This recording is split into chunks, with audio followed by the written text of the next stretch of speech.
the failure to teach mathematics in practical, social, and political terms boils down to a failure to teach logic and discriminating understanding.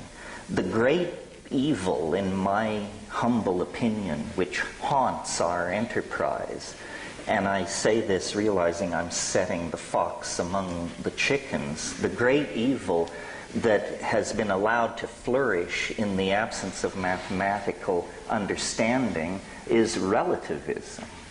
And what is relativism? It's the idea that there is no distinction between shit and shinola.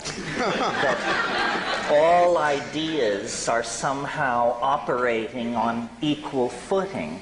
So one person is a chaos theorist, another is a follower of the revelations of this or that New Age guru. Someone else is channeling information from the Pleiades.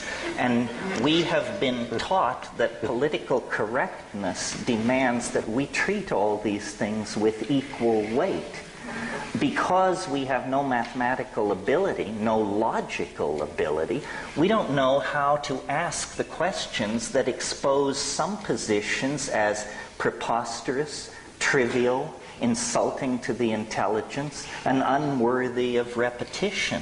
So we all are very comfortable bashing science and flailing away at that, but that isn't our enemy. Science is capable of undertaking its own reformation and critique and has been engaged in that fairly vigorously for some time. The enemy that will really subvert the enterprise of building a world based on clarity is the belief that we cannot point out the pernicious forms of idiocy that flourish in our own community.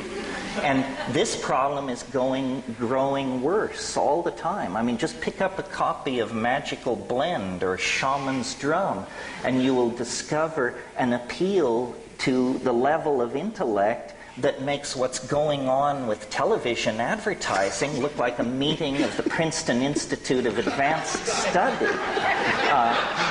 We have tolerated too many loose heads in our community. We are not willing to take on the karma involved in argument and discourse that actually gores somebody's ox. So that at the end of the day, iridology or Mormonism or some other form of institutionally supported foolishness lies in shreds on the floor. We consider this politically incorrect. I can feel the tension in this room because people sense I might gore their particular ox. If we had learned mathematical logic or reason or rules of evidence, when someone approaches us excited to inform us that the ruins of Lemuria have been spotted in the deep sea off Big Sur or something like that, we would be able to respond to that with the contempt it deserves. I had a conversation about this recently with someone who, if I had to describe their job category, I would describe them as mafiosa. And I said, what do you think of the abduction phenomenon? And without hesitation, this person said, there are just so many foolish people in the world. And to me, all of these things are intelligence tests. And the people who pass the intelligence test are not worrying about pro bono proctologists from other star systems showing unannounced in their bedrooms. So, we have perfected politeness. We have perfected the ability to listen to damn foolishness without betraying by so much as the flick of an eyebrow that we realize what we're in the presence of.